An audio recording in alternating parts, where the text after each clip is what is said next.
Hello, good morning. My name is Chukwemeka um, with the Igbo Hebrews organization. This is the Igbo people who have realized that we are the true Hebrews of the Bible and we have returned to the worship of the God of the Bible.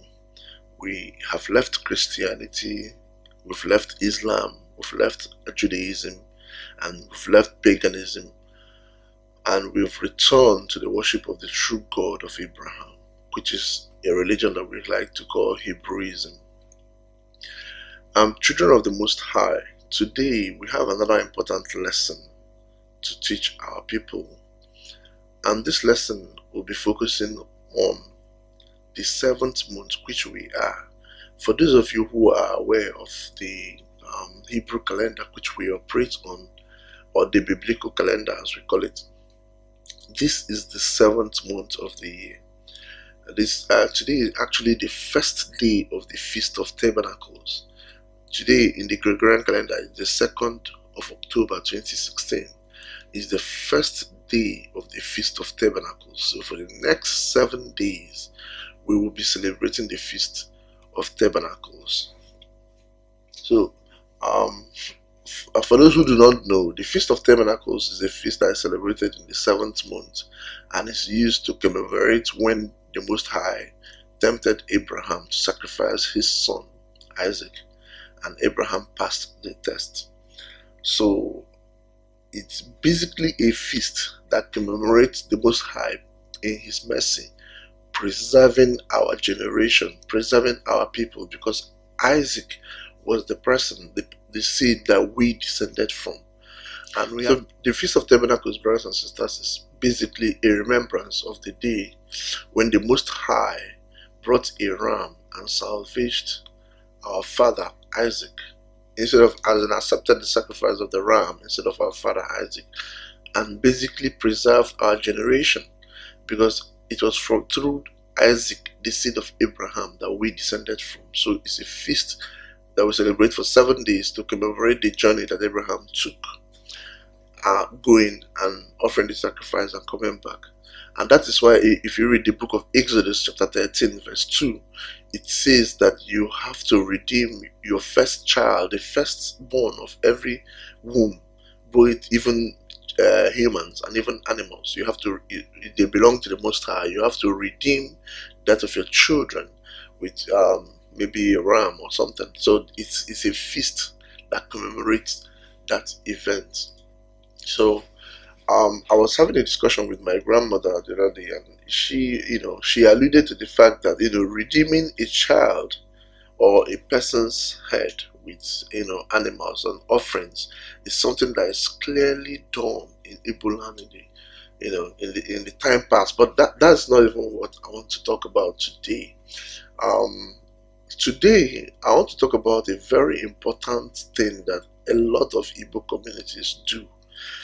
Well, brothers and sisters, in this 7th month, right, in Igbo land, there's a feast that we usually celebrate. In the month of September, October period, there's a feast that we usually celebrate in Igbo land. It's called the New Yam Festival. That's what they call it. That is not actually the Igbo name. The New Yam Festival is the English name of that festival in Igbo land. And again, this will go into reminding our people that we are the true Hebrews of the Bible, because if you study our feasts, our calendar, everything, you will see the biblical correlation. And this is what we have done in this organization. And I'm actually writing a pamphlet that is going to be circulated to our people. Hopefully when I finish writing it, we'll just print it out and circulate it to our people, so that they will see a high points, reasons, proof that we are the Hebrews of the Bible. Today I want to talk about the New Yam Festival. It's a very common celebration. Every Igbo person knows that we celebrate this, and they know, any Igbo person that grew up in the village will know that it's usually in the month of September that we celebrate this. Now, brothers and sisters, from the Hebrew calendar, which I have distributed to lots and lots of people, if you will find that the month of September, October is the seventh month in the biblical calendar, and that this biblical calendar was actually gotten from the Igbo calendar. When we correlated the Igbo calendar to the book of Enoch, that's when we got that calendar.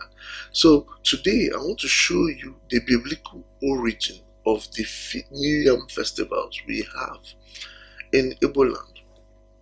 So first of all, let me explain what that festival is, and I'll explain how it is done in Igbo land, and I'll show you the biblical correlations with that. The New Yam Festival, brothers and sisters, why yam? You see, yam is a very important cash crop in Igbo land, even in Africa, it's very important. There are so many other meals that are derivative of yam. The amount of yam someone owns in those days is an indication of how wealthy the person is and everything. So it's one of the important, if not the most important, food crop we cultivate in those days. So how do we celebrate New Yam Festival in Igbo land? Different communities have different things that they do, but basically what they do, what the New Yam Festival does, is to mark the beginning of harvest, and not just harvest of any other crop, but harvest of the important cash crop of that season, which is yam. You mark the beginning of it. So since different communities have different methods, different things that go on during that celebration, I decided to go to Aguleri, which is which is the ancient city of Igbo civilization, and find out, because since Aguleri is the first or the ancient city of Igbo civilization, every other Igbo celebration of New Yam Festival will be a derivative of that. So I decided to go to Aguleri to find out how it is celebrated and how everything is done there, and see if I can correlate that to the Bible. So brothers and sisters, first of all, it's very difficult nowadays to actually correlate what Igbo custom away from religious practices, because most of the things we do in Igbo land now, they are done to idols. But you have to be able to separate what is tradition and what is religion when you look at the activities of our traditions in Igbo land. So basically, in Aguleri, the New Yam Festival is actually called Ilochi. Ilochi sounds, I don't really know, I can't really translate it easily, but it sounds like either to consult the God, or to appease God. But it has something to do with God, basically. That's what the feast is called, Ilochi. Now, in that feast, this is how they celebrate it in Aguleri. No man is allowed to eat yam from the beginning of that year till that feast is done. If you are a titled holder, you cannot eat yam or anything that is made of yam until you do that Ilochi, until you carry out the sacrifice or the rituals or the oblations of that feast. That is how it is done. If you're a title holder in Igbo land, title holders are called Nze and Ozo. These are what we call the judges, the rulers of our community. Igbo land in those days are not ruled by kings. They are ruled by judges. So our judges are called Nze and Ozo. The kings we have today in Igbo land were actually put in there by the British. So in Igbo land, the Nze and Ozo, that is the judges of our community, the elders of our community, the men of the families, are not allowed to eat yam or anything that is made of yam until that feast is done. That is the way it is done. And the nitty-gritty of the feast depends on anything, but basically sacrifices are made, offerings are made, and the yam, a very big meal is cooked that day, and the whole family participates in the meal, and That's just what it's about. So it's about offering sacrifices and every other thing, and not eating that meal from the beginning of the year until that sacrifice is done. Now, from most of you will be familiar with the biblical correlation of what I'm saying, but for those who don't get it yet, let's go to the book of Leviticus chapter 23, where it talks about the feast of the Most High. Okay, and I'll start from verse 13. Actually, what we're looking at is verse 14, but let's start from verse 13. It says, "And the meat offering thereof shall be 2 deal of fine flour mingled with oil, an offering made by the fire unto the Lord for a sweet savour. And the drink offering therefore shall be of wine, the fourth part of an hin. And ye shall eat neither bread, nor parched corn, nor green ears, until the selfsame day that ye have brought an offering unto your God. It shall be a statute forever throughout your generation in all your dwellings." Brothers and sisters, for those who do not get it, Leviticus chapter 23, verse 14, "You shall eat neither parched corn, nor green ears, until the selfsame day that you have brought an offering unto your God." Here you see that in the Hebrews, they have a feast where they are not allowed to eat the fruits of the land until it has been offered to the Most High. Now, I will also show you in this book of Leviticus that is done in the 7th month. They call it the first fruit. And if you look at the Hebrew calendar, you find that the first fruit actually starts from the 3rd month and it's completed in the 7th month. If you see my video on how the feast of the Bible, of the Hebrew feast are supposed to be observed, you will understand that the first fruit actually starts in the 3rd month and ends in the 7th month with this thing. And nobody is allowed to eat that fruit of the land until you offer it to the Most High. Brothers and sisters, what are the odds that we in Igbo land also have such a custom where we are not allowed to eat yam until that has been offered, and we also do it in the 7th month? Let me show you that, brothers and sisters. Let me show you that from the Bible it is done in the 7th month. So, brothers and sisters, let's read. I've showed you in Leviticus chapter 23 verse 14. Let's read Leviticus chapter 23 verse 15. So Leviticus chapter 23 in verse 14, "And ye shall eat neither bread, nor parched corn, nor green ears, until the same day that ye have brought an offering unto your God. It shall be a statute forever throughout your generation in all your dwellings." Verse 15, "And ye shall count unto you from the morrow after the Sabbath, from the day that ye brought the sheaf of the wave offering. 7 Sabbaths shall be completed. Even unto the morrow after the 7th Sabbath, ye shall number 50 days, and ye shall offer a new meat offering unto the Lord." Brothers and sisters, this is a sample of the Hebrew calendar which you will be familiar with by now. Again, like I said, if you need a copy of this, just send us an email or go to our website and download it. We can send it to you. Now, from the book of Jubilees, we know that the feast of first fruits starts in the 3rd month. And the angel told Moses in the book of Jubilees, I think Jubilees chapter 7, that the first fruit should be celebrated any day in the 3rd month. Any day in the 3rd month. Okay, it's actually a feast that commemorates when the Most High made a covenant with Noah that he's not going to destroy the world by flood. That is found in the book of Jubilees chapter 6. Okay, brothers and sisters. So it can be celebrated any day in the 3rd month. Now, if you go and read the book of Leviticus, now this is where it gets interesting. Brothers and sisters, if you read the book of Leviticus chapter 23, from verse 15 to 17, you see what I'm explaining here. It said, "And ye shall count unto you from the morrow after the Sabbath, from the day that you brought the sheaf of the wave offering. 7 Sabbaths shall be complete. even unto the morrow after the seventh Sabbath shall ye number 50 days, and you shall offer a new meat offering unto the Lord. So let's go to the Hebrew calendar and see that seventh Sabbath.